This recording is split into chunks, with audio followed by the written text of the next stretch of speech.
Forbes India presents Winning Customer Experience in the Post-COVID World in association with SAP India.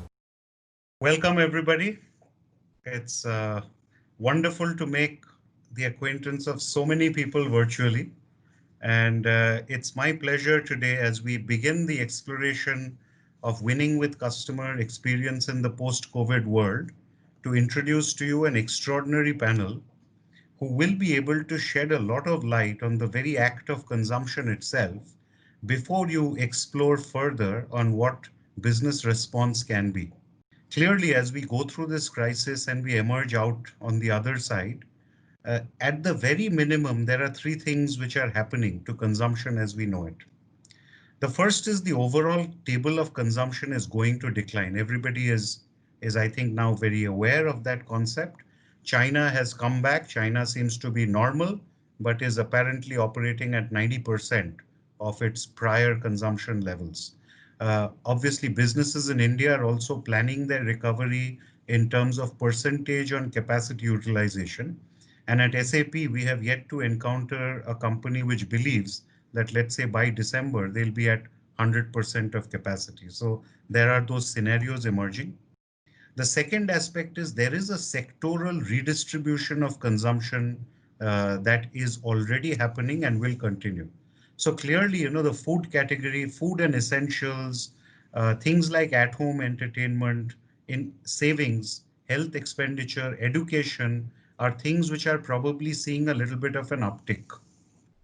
Whereas a number of other categories, including travel, out-of-home entertainment, and auto, several sectors are seeing significant downtick. And therefore, the very nature, the share of consumption of multiple sectors is being redistributed. And that, I think, will have an implication for all of your businesses. And we will hear what to do about that.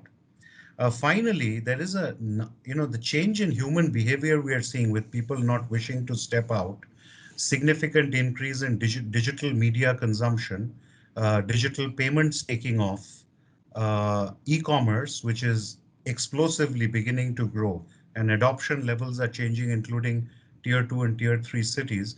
There are multiple changes heralded by technology, which will also alter the way business models have to deal with the consumption table as it changes. So in order to explore some of these things today, let me now bring in the panel. Our esteemed panel has three leaders who represent three very interesting sectors. So Mr. Narsimhan Iswar, or Nachi as I know him, who's the Senior Vice President and Managing Director of Reckitt Benckiser's Hygiene and Home Business for South Asia. Mr. Neil George, who's the Managing Director of Nivea India, and a very, very powerful mover in the whole personal care and beauty sector. And that's obviously a critical sector that we need to understand what's going on. And last and definitely not the least, Mr. Rajesh Ramakrishnan, the Managing Director at Perfetti Van Mel India. And Rajesh has a great understanding of impulse categories, and that's something Perfetti dominates. And that also is a critical area of the sector in consumption we would like to understand. I'm just going to pose one question to start discussions rolling with our panelists. And the question really is, from your perspectives, from the businesses you handle, what is the change in consumption you are experiencing on ground? And let's begin with you, Nachi. Yeah, thanks, Krishnan. I think if we just dial back a little bit before even COVID struck us, I think India had started slowing down on both penetration, which is the percentage of homes that adopt new products across different categories, and in consumption per household. So that slowdown had kind of started around August, September of last year. And I think by January, it had kind of, hopefully we had thought we had hit rock bottom. And February, there were some pickup signs. And I know that I've discussed it with my friends in the industry. And we actually thought, things are going to come back and we're going to start seeing a resurgence of demand like it used to be in 2018 or before. And then, of course, coronavirus struck us. The impact of that has been quite significant. So if you see, at least in the kind of business we are in, initially when the whole lockdown started, there was a huge demand for certain categories and a complete lack of demand in certain other categories. So like you mentioned right at the beginning, within the home space itself, categories that were focused more on protection, disinfection, health, etc., really did very well. There was partly upstocking, that people were kind of keeping extra stocks for a better day. And in some other categories, obviously, which was not deemed as essential, either supply was a major constraint or demand was also not really coming through. So it was a bit of a mixed bag across companies. I think what's happening as lockdown is slowly getting lifted is that very, very interesting kind of phenomenon that at the time of the lockdown, larger sizes seem to be much in demand, very interestingly. People were trying to buy liters or half a liter or 2 liters and things like that. But now we are again seeing a reversion back to smaller sizes. And I think that's probably the kind of thing that we will see going forward. I think it will take time, quite a bit of time, for things to come back to normal. Penetration will increase, but at a much slower rate than before. Some categories will have a big challenge in terms of any growth at all. Categories that are deemed by consumers as non-essential, not necessarily by institutions or bodies, but what consumers deem non-essential will basically have a very tough time. And I think therefore the landscape of everything is going to change. Neil, if I could come to you now, you represent a category which is somewhere between essential and discretionary. And, and a lot of products would fall into that zone. What are your learnings? What are you seeing happening in the market and in consumption there? There are 3 or 4 points that I'd like to make. The first one being, there have been two drivers of consumption. One is from a supply side, and second is from the demand side. From a supply side of things, which is basically where companies able to service the customer demand. The fact remained that pretty much by the end of March, when the lockdown started, and pretty much in April and in May, the supply side of the things actually curtailed consumption. What I meant is that stores were not open, many of the warehouses were not open, transport was not allowed. Even in a channel like e-commerce, the government said you could not deliver a number of categories into the homes. So that is the supply side of things. On the other side, the demand side of things also got affected. In our categories, for instance, some of the demand drivers are people going out of home. So for instance, people going out of home to exercise, or if they take a commute, then they sweat and therefore they have to use a deodorant. Or if a lady is going to the office, he or she would actually use makeup, and when she comes back in the evening, she would actually use one of our products to actually remove the makeup. So simply because a number of people are working from home, they just didn't find the need to use a number of our categories. And the other one of the demand drivers is also number of people entering the workforce. No new jobs being created, therefore the demand was muted. So certainly, as a multiplier effect of both these two factors, we saw that consumption in the months of April and May collapsed in a large number of our categories. Rajesh, moving to you, impulse obviously needs people to be out there to spot something and be impulsive about purchasing it. What's going on in that whole sector? As an impulse category, it's like jo dikhta hai wo bikta hai, right? So, also, you need people out there on the street, and when they are walking in the street, they see something, whether it is a candy or a bag of kurkure or chips. They see it and then they pick it up. It's not like I need a moisturizer, let me go buy it, or I need to buy a bathroom cleaner for use for a part of my monthly grocery basket, right? So that's the flip side of the whole thing, and therefore, when the impact came, it is a much stronger impact, right? Now, if I were to look at it, also the other piece around it is who's our target audience. At one level, bulk of our target audience is kids, right? And they pick up confectionery products when they walk to school and they walk back from school. So suddenly, a huge bunch of people who actually used to just go pick up the product, by the way, has completely disappeared. Schools are closed, colleges are closed. So you have that chunk totally gone.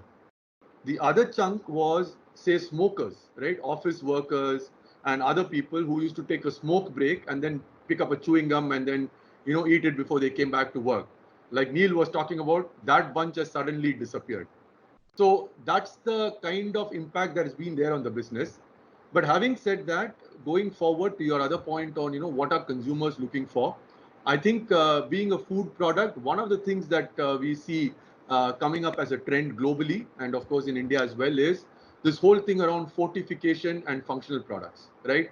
So consumers slowly start looking for, can I get vitamin in my product? Can I get immunity boosters in my product? Can I look at anything else that adds to the overall, the health, from a health perspective? And Nachi can relate it again, maybe not directly in this business, but if you look at it, in the health products, the food products, I think there are clearly opportunities around fortification and functional benefits, right? The second point I would like to make, which actually Nachi touched upon, is I think the value is getting redefined, right? Earlier, I would buy a large bottle of Harpic because it offers me sheer value in terms of value per, milliliter or whatever. Now I'd say, why would I spend that 200 bucks to buy that large packet? I'd rather buy a 20 rupees small thing and let me see how I need to look at it later. So I think this whole value is getting redefined in the, at least the short to medium term. The third thing which is happening is because there are people less likely to go out, I think in-home stocking and in-home consumption will go up, right? So for a category like ours, we are trying to see, can I offer higher price point? And when I say higher, for me, it is $5 and $10 and $20, right? So for me, can I get to move from a 1 rupee product to get the housewife to stock the jelly or the candy at home so that she can dole it out to the kids as they go along? So I think these are a few changes that I would see coming in the near to medium term as far as the larger impulse category is concerned. So, Nachi, what do you in your category think you need to do, just like Rajesh described, in order to take advantage, or not advantage, but at least defend and No, then. no, absolutely. To answer your question straightforwardly, obviously, without going into too much detail, I think, look, if you look at the trends, basically, if you look at consumer anxiety, which has kind of gone through the roof in terms of health, the first thing you can ask yourself in your portfolio is what of your products are attuned to health or wellness, which is a slightly different area. So feeling well is also something that people are taking as important. So we see the amount of, to build on, people who are doing yoga, meditation, Pilates, etc. Has gone through the roof basically. So all the online instructors of these things are also, they are kind of benefiting from the whole thing. Good for them.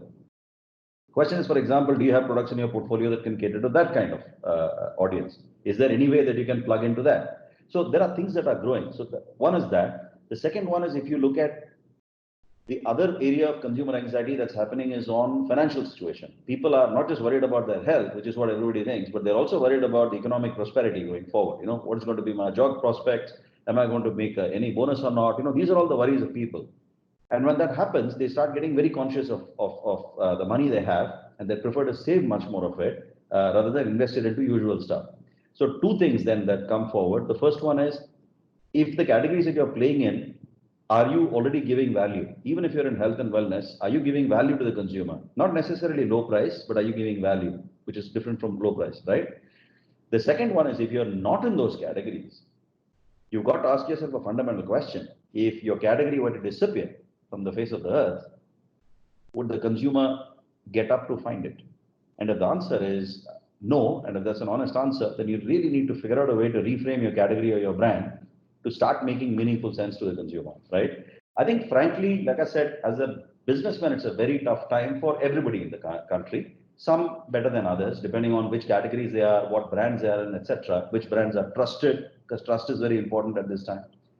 But as a marketer, it's never been more challenging. Interesting. So time for marketing to head where the strategy had back again, rather than the transactional demand management kind of had. That's a great segue, Neil, to your point as well. What do you think? In most recessions, at least in the FMCG space, one thing we always notice is we always have in our categories that are heavy users.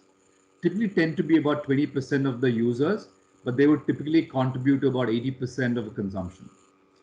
And the Pareto principle plays out. You'll have 80% of the consumers who will only contribute about 10% of the volumes. What we typically see in a recession is that the heavy users will continue to stay in the category, the 20% of the consumers, and they will more or less continue to use the amount of consumption, the same level of consumption going forward with maybe some minor modifications. Then you have the medium users, which are basically people who do not use it on a daily basis, on a regular basis. These people tend to get very, very promo conscious and in terms of value conscious. And the light users typically tend to completely switch out of the category. Okay, that typically tends to be, if you look at Ask Kantar of any household panel across all recessions, this tends to be the standard behavior that you see in consumer. So the opportunity for any brand is to truly segment your consumer base and truly understand who are your heaviest users, who are your medium users, and who are your light users. In the heaviest user, the strategy is very, very simple. You have to provide, like Nachi and Rajesh said, you have to provide far more reasons for you to stick to that brand, and therefore multi-benefit propositions, larger sizes, promotions on larger sizes, flavors, additional flavors, etc. typically tend to be the most favored strategies.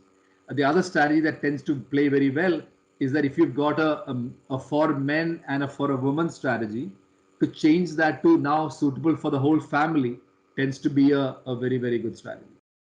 In the medium users, there is where the big market share game plays. So there it's all about share of consumption.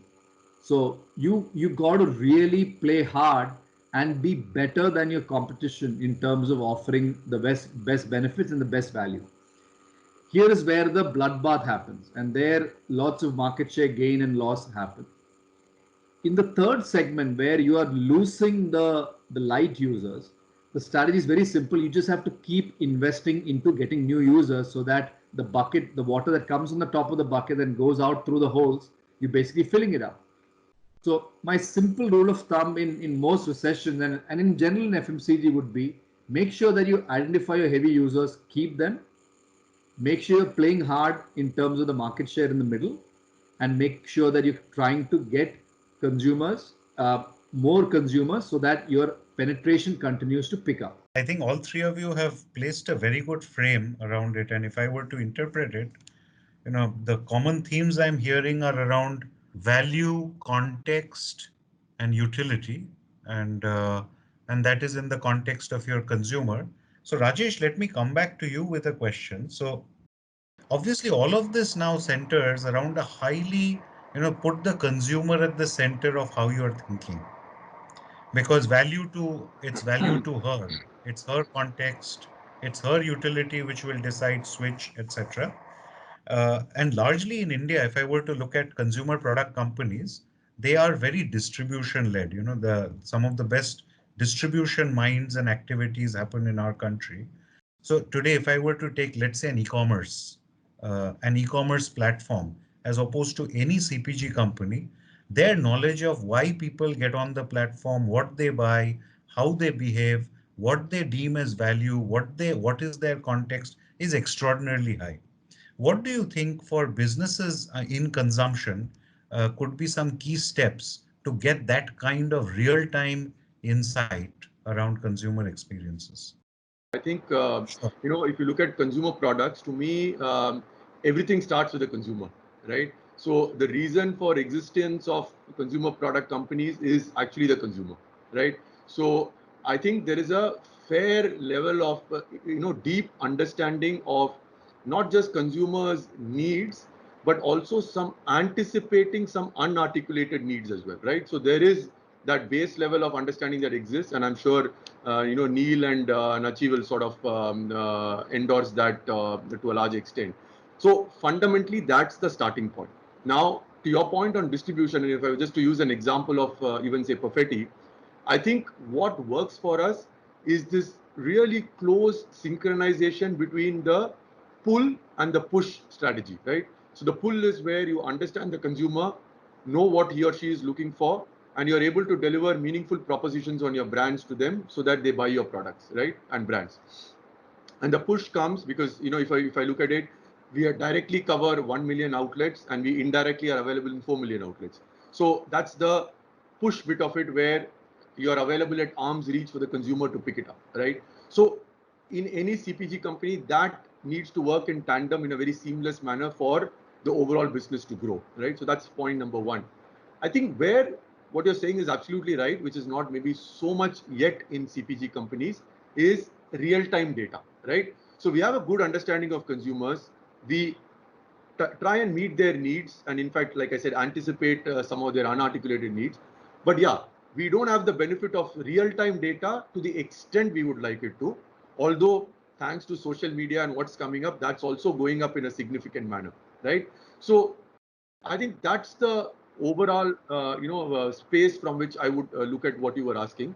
And I think ultimately, if you look at what are the touch points where we touch consumers, I think in my view, there are three touch points, right? One is, of course, the products that we put out to the consumer, right? So every time a consumer experiences a product, whether it is a lollipop or a candy or a toilet cleaner for that matter, there is a touch point where she or he experiences the product and they either like it and they continue to repeat and it gets into a virtuous cycle, or they have a problem, in which case today's social media amplifies it much more, and then there is a different kind of a problem you deal with. The second is the communication that you put out, right? So, communication, when I say, it is not just advertising that you put out, even the packaging that you have is communication. The third is, and it's more so relevant in our category, is the promotions that we put out. So, for example, our category also works a lot on promotion. So we have a lot of tattoos going out and we have scratch cards and so on and so forth. So clearly that's the third level of engagement that, people have. So again, how do I, leverage those touch points to get closer to consumer with a deeper level of connect? So I'll just end with a good example. You might have heard of Alpenlibe Just Jelly, right? What we have done to take it to the next level is we ran this whole campaign around it, which was around saying, can you create recipes with Alpenlibe Just Jelly, right? And what that did, it did a couple of things. One, it brought the product inside the house, like I was sharing last time. I mean, if you have to create a dish, obviously you need to bring the product inside the house. Second, earlier the product was targeted to kids. Now it got the mother involved in it, right? So the mother came into the picture, and therefore there is a gatekeeper sanction that you get for the product. The third is the product has got 25% fruit pulp in it. So again, it told the mother that, look, it's a good product for your kid and it's not just any junk product that you're getting. And number four, there is an element of word of mouth which got built into it, because they've created a recipe and that recipe gets shared with few hundreds of people, and then there is a whole circle of, hey, I've got this recipe, what do you have, and so on and so forth. So just a simple example, but I think we need to start moving to deeper connect, deeper engagement at the various touch points that we have with consumers. Nachi, let me come to you. Rajesh introduced the whole moments of truth idea. What do you think in your sector could change as moments of truth? Which moments of truth would you be attacking and how? I think there would be changes all over, Krishna. As you first look at when the consumer gets introduced to your brand, which is your communication strategy, I think a lot of brands are changing the communication strategy. If you then look at when the person is actually finding the product on the shelves, that's also changing, because previously there was a balance between, say, modern trade, traditional trade, and e-commerce. Now there is quite a significant growth towards e-commerce, and the shelf for e-commerce is very different from the shelf for modern trade. E-commerce is going to go through the roof, like it's gone through the roof in the US, like it's gone through the roof in Europe, in basically every part of the world. Also in modern trade, or what we call the big retail chains and stores, that's also going to be a little bit of a challenge as to how it comes back, because it's been affected quite significantly. So how is that going to come back? It's going to be interesting to watch, and hopefully, we can help as well in doing that. And then if you look at the usage part, like I said before, in usage, many things become more important. First of all, how can you give reassurance and trust at the point of use? That's a good question for marketers to think about, right? Because that's what consumers need. I want to know that I'm using something that really, really works. because I cannot afford to spend money on stuff that doesn't work. And then as you look finally at reuse, repeat, posting, etc., the whole space around digital becomes really, really big, because consumers in the old days, like 20 years ago, 15 years ago, they used to tell their friends to 3 people. Today, they can go online and post a review, and hundreds and thousands, millions of people can read it, depending on what the review is. So there is, every piece is getting amplified and I think blown up significantly, which again leaves a huge amount of opportunity to people in marketing and people in sales and commercial functions and e-commerce, basically, digital, etc., to make a difference. I'm going to bring my last question of the day to you, Neil.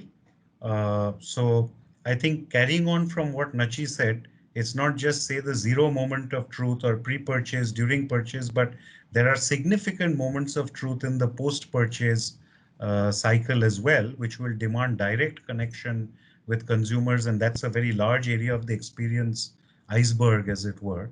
Uh, what do you think is going to be some of the key changes that consumer product companies will have to do to their moments of truth? Even prior to the crisis and even during the crisis, as we speak, there are two or three things that are happening at a very rapid pace.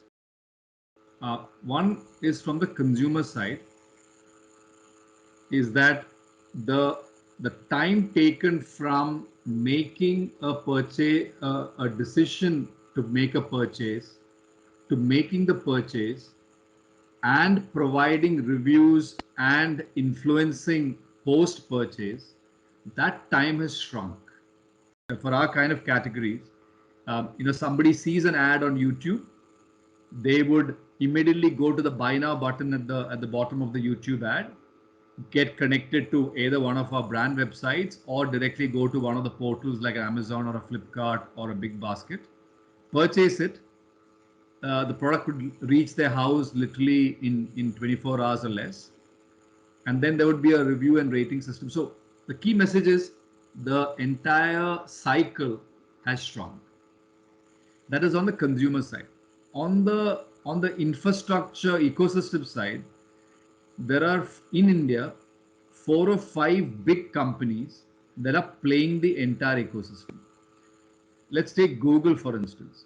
They have an ecosystem that spans all the way from search or a YouTube ad, and it guides the consumer through the purchase cycle. And honestly speaking, they don't have a storefront. But if you take a Facebook, again, you have influencing happening within Facebook. There is probably Instagram storefront or a Facebook storefront, as you know what has happened. There's also a payment option within that, and there's also a review side of things. So the big change that has happened is that on both sides, on the consumer side and on the fulfillment side, you see dramatic contraction of the number of different players that are helping driving the purchase. So the big change that consumer goods companies will need to make is move away from the traditional model of this whole, awareness, interest, desire, action, to seeing that that's going to happen in a much shorter space, and therefore you have to act in real time if you have to capture the end purchase and the share of wallet. On the other side, you also have to align yourself with 4 or 5 of the big players if you have to truly capture everybody in the ecosystem. If you don't, you will be thrown out of the ecosystem, and then you will not be able to be and capture a large percentage of the value that the ecosystem is creating. And the companies that do that well, of doing both sides in the coming months and years, will actually win.